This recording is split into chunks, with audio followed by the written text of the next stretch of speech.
En este video vamos a continuar con Administración de Recursos Humanos. Es nuestra tercera clase y ahora vamos a hablar acerca del sistema de remuneración, que es una de las actividades que se realizan en el área de Administración de Recursos Humanos. Cuando una persona realiza un trabajo profesional o cumple con una determinada tarea en una empresa, espera recibir un pago por su esfuerzo. Dicha recompensa o retribución se conoce como remuneración.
Existen diferentes técnicas de los sistemas de remuneración y estas tienen por objetivo proporcionar bases científicas para lograr una buena administración de sueldos y salarios, así como implantar datos precisos para alcanzar una correcta planeación y control sobre los costos de fuerza de trabajo.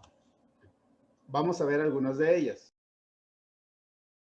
La evaluación de puestos, así como el análisis de puestos, tiene como propósito fundamental lograr las buenas relaciones humanas dentro de la empresa.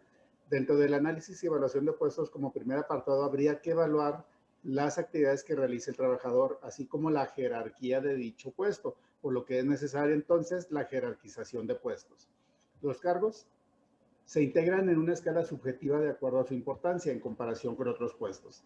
Se considera el grado de responsabilidad, la capacitación, esfuerzo y las condiciones de trabajo.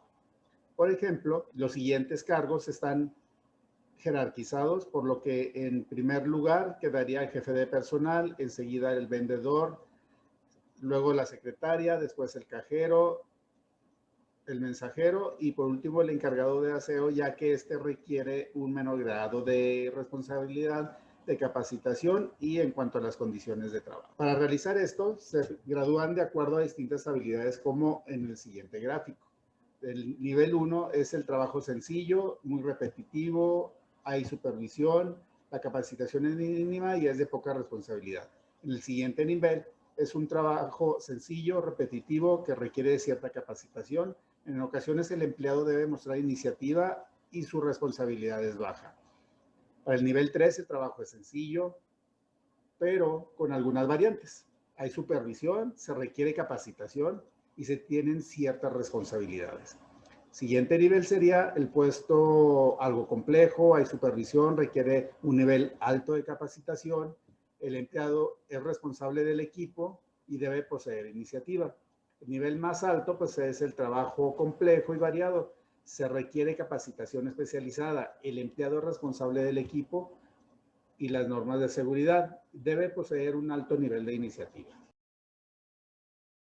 En este sistema se comparan los factores, se evalúan los componentes esenciales de los cargos y se valora cada uno de los componentes básicos de los puestos esenciales. Componentes esenciales son los factores comunes a todos los cargos, como son la responsabilidad, la capacitación, el esfuerzo mental, esfuerzo físico y condiciones laborales. Posteriormente, mediante una comparación, se determina la importancia relativa de cada cargo. En este ejemplo, vemos el sistema de comparación entre el empleado de limpieza, el asistente mecánico, el mecánico y el montacargas. Así se evalúan cada uno de los factores esenciales, como la responsabilidad, habilidad, esfuerzo mental, esfuerzo físico, condiciones de trabajo. Y se les da una ponderación la cual va a significar parte del pago que se le va a realizar a ese puesto. Por ejemplo, en cuanto a la responsabilidad del empleado de limpieza es bajo y le están asignando 130. Para la habilidad 280, para el esfuerzo mental que también es mínimo 130, para el esfuerzo físico 200 porque requiere un poco más de esfuerzo físico y de las condiciones de trabajo 50, lo que nos da un total de 790, lo cual se traduciría en pesos, o sea, serían 790 pesos su salario semanal. Esto es trabajando de lunes a viernes. Para el mecánico tiene mayor responsabilidad que estos dos anteriores. Por lo tanto, se le asignan 200. En la habilidad también se requiere mayor habilidad, 350, esfuerzo mental 150, el esfuerzo físico 240, las condiciones de trabajo son un poco menos riesgosas que el asistente de mecánico, por lo tanto se le dan 50 y su sueldo semanal sería de 990. Mientras que el operador del montacargas tiene una mayor responsabilidad sobre el equipo, la habilidad que requiere es mucho mayor, el esfuerzo mental también, el esfuerzo físico y las condiciones de trabajo. Por lo tanto, le correspondería un sueldo de 1,350. El sistema de puntuación es el más empleado para la evaluación de puestos, en vez de utilizar niveles salariales o utilizar puntos. Sus resultados son más precisos porque permite manejar con mayor detalle los factores esenciales. Este método requiere de 6 pasos. Primero, la determinación de los factores esenciales. Luego, se hace la determinación del nivel de los factores. Esta parte de aquí. Luego, la adjudicación de puntos a cada subfactor. Después, el desarrollo del manual de evaluación y la aplicación del sistema de puntuación. La encuesta regional de salarios es la técnica que ayuda a comparar la estructura salarial interna de la empresa con la que se encuentra en el mercado en una zona geográfica determinada. Tiene por objetivo conocer el ámbito de los sueldos de la zona geográfica y compararlos con los propios. Las empresas participantes deben ser de la misma zona geográfica, deben ser mínimo 15 empresas y el diseño del cuestionario debe explicar todas las actividades que realiza el puesto a analizar. Se tabulan los datos para obtener una comparación concreta y los resultados se grafican. La calificación de méritos es un instrumento que se utiliza para comprobar el grado de cumplimiento de los objetivos propuestos a nivel individual y este sistema permite una medición sistemática e integral de los factores de conducta profesional y el rendimiento o el logro de los resultados. Primero, se clasifican los siguientes aspectos. Las cualidades o características como son las objetivas, que son las que pueden ser medidas, como la puntualidad, la asistencia, la cantidad de producción, la cantidad de desperdicios, número de clientes atendidos o número de errores cometidos. Y por otro lado, los subjetivos, que son los que no se pueden medir, como la responsabilidad, la iniciativa, la creatividad, la honestidad, la toma de decisiones, la colaboración y el liderazgo. Quienes califican son el jefe inmediato, los supervisores, las autoevaluaciones, los compañeros de trabajo, un comité de evaluación conformado por miembros de la dirección del Departamento de Recursos Humanos. Los métodos de calificación de méritos serían los siguientes. El sistema de comparación, que pueden ser el alineamiento, la comparación pareada y la distribución forzada. Los sistemas de escalas, que pueden ser continuas o discontinuas. Las listas checables, los índices de criterio y los indicadores de gestión. Platiquemos un poquito acerca de ellos. Los sistemas de comparación son los métodos más elementales y suponen como mínimo para tener alguna validez objetiva el aplicarse por características, sino como una comparación global, que en la práctica no diferiría en nada de la calificación empírica. Los principales sistemas de comparación son el de alineamiento, comparación pareada y distribución forzada. El método de alineamiento. En este se ordenan los nombres de los trabajadores de mayor a menor en cada una de las características ¿sí? En cuanto a eficiencia se refiere.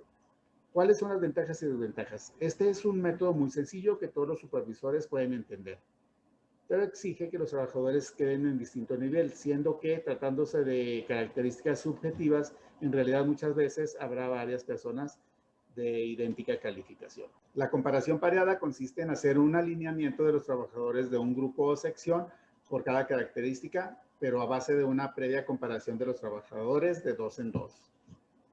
Por ejemplo, Alonso y Esmeralda se evalúan y se decide quién es el mejor. Igual entre Eric y Mauricio, Mauricio es el mejor. Entre Arturo y Samuel sobresale Arturo y luego se hace una comparación entre ellos. Por lo tanto, Mauricio y Esmeralda son comparados y Esmeralda obtiene la mejor calificación y así se va haciendo hasta que se determina cada uno de las posiciones. El sistema de escalas es una línea horizontal que representa una característica. Uno de sus extremos corresponde al grado mínimo de dicha característica y el otro al grado máximo. El grado que se le da al trabajador es a juicio del calificador y hay dos tipos de escalas, las continuas y las discontinuas.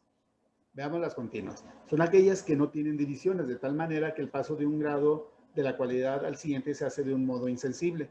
Para facilitar la colocación de la marca sobre la escala se emplean, además de las simples, de las escalas de máximo y mínimo, la alfabética, de porcentajes y de palabras. Las escalas discontinuas están dotadas de divisiones verticales con el objeto de formar unos cuantos grados definidos dentro de la característica. En este ejemplo podemos observar cómo se llena el modelo de las escalas discontinuas. Ahora veamos las listas chicables. En este método, el evaluador califica y selecciona acciones que describen el desempeño del empleado y las características personales del trabajador. Este método, el evaluador tendrá que anotar mediante un check la frase o aseveración que más se ajusta al desempeño del trabajador. Este método consiste en una lista de frases o afirmaciones calificadoras del trabajo preparadas con gran cuidado de forma técnica.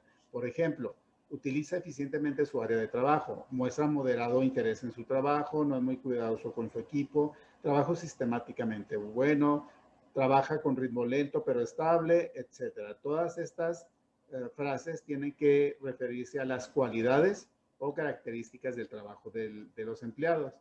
¿Sí? Y en este caso, el número de frases nunca debe ser menor de 25 ni mayor de 100 y se va a utilizar una palomita, un check, para determinar cuáles son las características que presenta. Los índices de criterio son una técnica sistemática por medio de la cual cada superior inmediato investiga, observa y registra los hechos positivos o negativos más destacados del desempeño de sus subordinados en sus tareas. La primera fase pues es la observación del comportamiento, luego hace el registro de los hechos significativos y finalmente realiza la investigación de la aptitud y el comportamiento. También se pueden utilizar diferentes indicadores para evaluar el comportamiento de los trabajadores, como pueden ser indicadores de producción, de calidad, de gestión o indicador de financiero. Todo este proceso de evaluación de características y habilidades de los trabajadores nos va a permitir realizar algunas acciones con ellos, como podrían ser las transferencias, los traslados y las promociones. Para esto necesitamos saber qué es cada una de estas. Los traslados son aquellos que realizan los individuos por la condición de su cargo, los cuales son movilizados hacia destinos diferentes a cumplir las metas y objetivos. Los traslados también permiten un mayor desenvolvimiento a ciertos comportamientos. También permiten la tolerancia, ya que los traslados son positivos, mejora la interacción y como constante cambio de traslado de un lugar a otros. Por ejemplo, los cargos de los temporales ameritan los traslados de este tipo. Las transferencias son los cambios realizados dentro del entorno laboral que permiten la adquisición de conocimientos en relación a diferentes aspectos de acuerdo al área, ampliación de las habilidades. Entonces es una oportunidad de abrir al empleado otras puertas. La transferencia integra mucho más al trabajador con la organización, ya que se mantienen las ganas, sed y ansias de obtener mayor conocimiento en las áreas donde se ha realizado el traslado. Las promociones son las actividades organizadas a fines de poder permitirle al trabajador la posibilidad de crecer con la organización. Son practicadas a empleados muy productivos dentro de sus áreas. Para lograr una adecuada promoción, debe el patrono estar en conocimiento de las fortalezas y lo competitivo y capaz que puede llegar a ser el candidato adecuado en el lugar de trabajo. Asimismo, proporcionarle la iniciativa y confianza en sí mismo, que pudiera ser un factor determinante, más no indispensable. Las ventajas es que se estimula la moral y el rendimiento, la iniciativa y el interés, la compensación a la fidelidad, el aprovechamiento de las capacidades potenciales de los trabajadores, lo que permite el acceso de los más capaces. También mejora el clima laboral. Se da el incremento de la permanencia. Hay posibilidad de satisfacer a varios empleados con ascensos encadenados. El ascenso es mejor aceptado por el resto de los trabajadores y el conocimiento previo de la empresa por ser de la casa. Dentro de la actividad de remuneraciones existe un concepto muy importante que es la nómina. La nómina es un documento que muestra cuánto se le paga a cada empleado que labora en la empresa por concepto de sueldos y salarios. Por ley, los patrones deben emitir los comprobantes de pago, presentarlos en formato impreso y conservarlos por cierto periodo. La información de nómina es útil para generar datos contables y estadísticos. Veamos ahora cuáles son sus características. Las nóminas están formadas por un encabezado, un detalle y un resumen. En el encabezado se incluye información relacionada con el nombre de la empresa, el periodo al que corresponde la nómina, el número de semana, quincena, etcétera, según el periodo de pago y la fecha de pago. En el detalle se pueden colocar información acerca del empleado, como su número de IMSS, el RFC, el CURP, salario diario y las horas laboradas. También se incluye lo que son las percepciones. Puede ser como importe por salario, horas extra, etcétera, y las deducciones que son como impuestos, préstamos, ahorro o lo que se vaya a retener. En el resumen se colocan los totales de percepciones, deducciones y el importe neto a pagar. La nómina puede clasificarse por el rango de los días que abarca o periodos de pago en semanal, quincenal, decenal, catorcenal o mensual. Esto va a depender de lo que se haya estipulado en el contrato de trabajo, pero una vez determinado el periodo, el pago debe realizarse de forma constante mientras esté activo el empleado. El patrón está obligado a retener al empleado lo correspondiente al impuesto sobre la renta. Esa retención la debe entregar a Hacienda cada mes, así como a descontar las cuotas que el empleado tiene que pagar al IMSS para posteriormente pagarle ese dinero al instituto. Por otra parte, si el empleado tiene créditos Infonavit, se debe retener el monto a pagar, entre otras cuotas.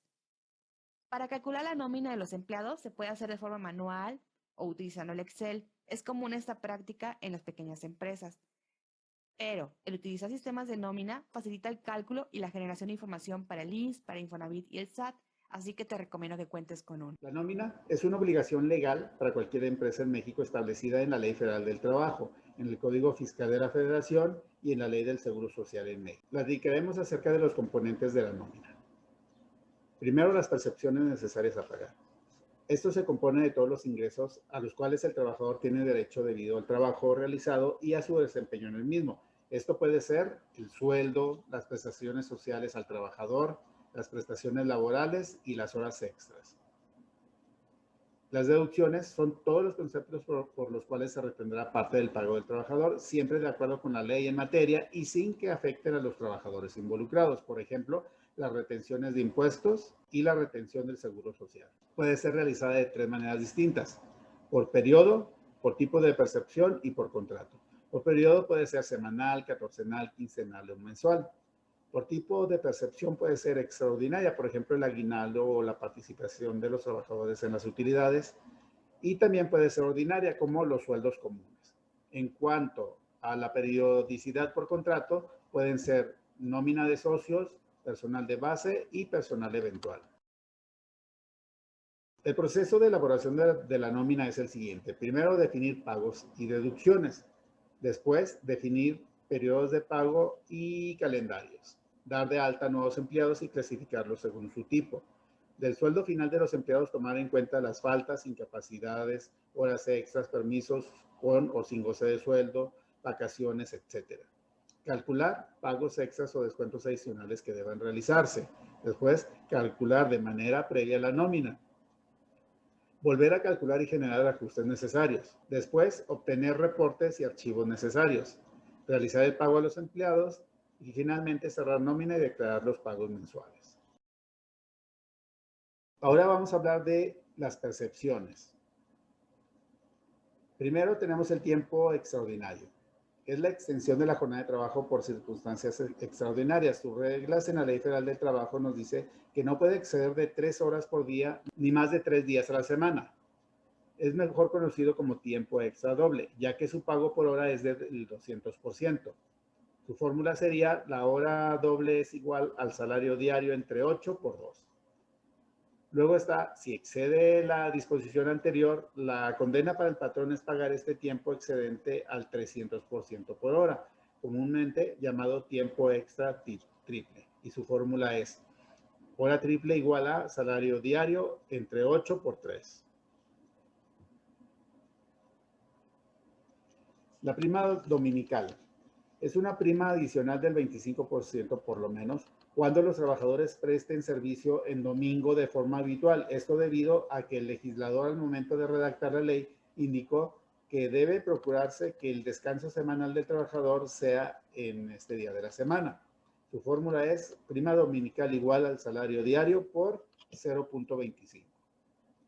Para los trabajadores que de forma extraordinaria prestan su servicio en domingo, el patrón no está obligado al pago de la misma.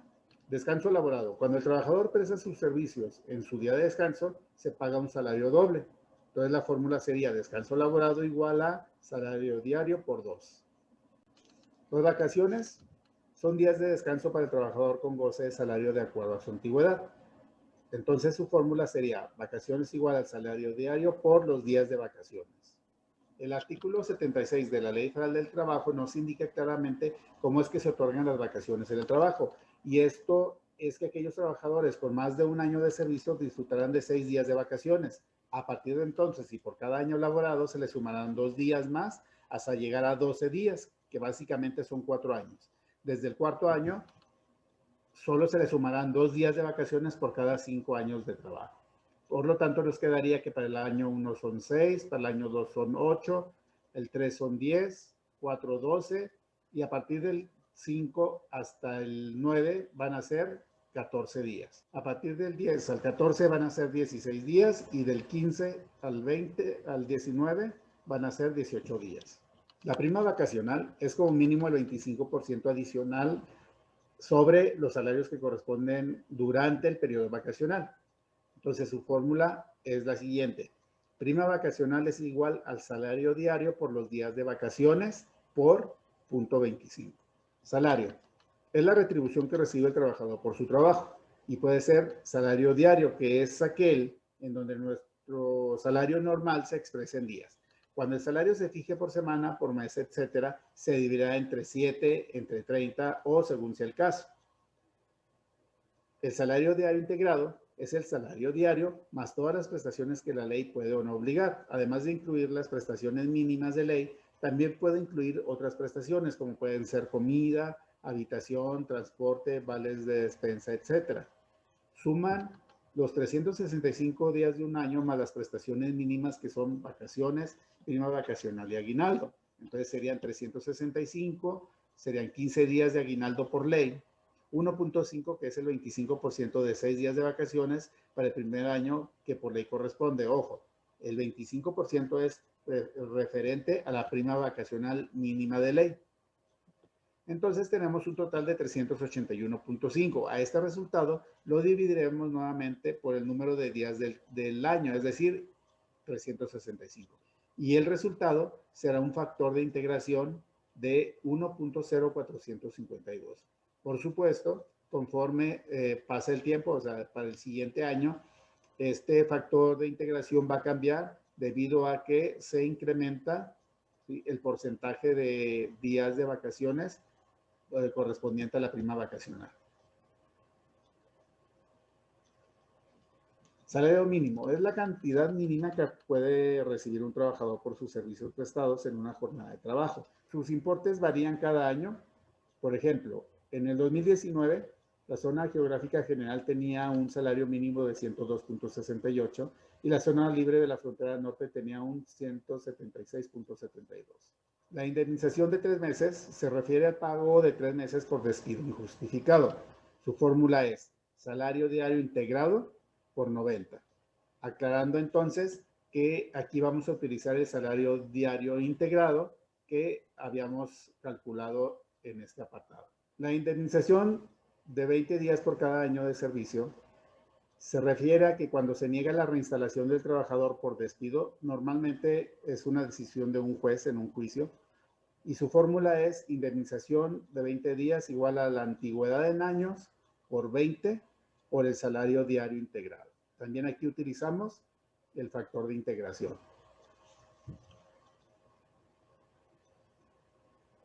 Aguinaldo. Es la gratificación que se entrega a los trabajadores por Navidad antes del 20 de diciembre de cada año. Se debe pagar como mínimo 15 días o la parte proporcional del tiempo trabajado durante el año, considerando desde el 1 de enero al 31 de diciembre.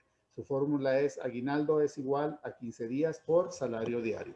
Si los resultados de la empresa arrojan utilidad en el ejercicio fiscal del año anterior, entonces se les deberá pagar a los empleados un porcentaje de esta según lo determina la Comisión Nacional para la participación de los trabajadores en las utilidades de las empresas.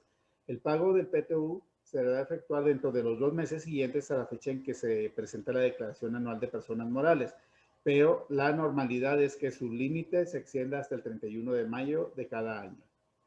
La prima de antigüedad consiste en el pago de 12 días por cada año de servicio cuando los trabajadores se separen del empleo por las siguientes causas.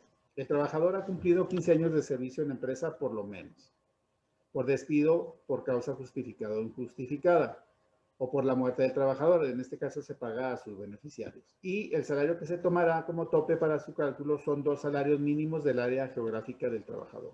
Por ejemplo, Pedro López renuncia a la empresa con una antigüedad de 16.20 años, con un salario diario de 345 pesos. El importe de su prima de antigüedad se determina de la siguiente manera. El salario mínimo de la zona general es de 102.68. Entonces, el doble del salario serían 205.36. Como el salario diario de Pedro López es de 345 y 2 veces el salario mínimo es 205.36, entonces se le va a calcular sobre la base de los 205.36. Dado que excede, entonces se tomará como salario para el cálculo 205.36. Entonces, la prima de antigüedad sería 205.36 por los 12 días por 16.20, que son los años trabajados. En este video hasta aquí vamos a llegar. Y para el siguiente video veremos la información acerca de las deducciones que se realizan y continuaremos con un ejemplo de una nómina. Gracias por su atención. Los espero en el siguiente video.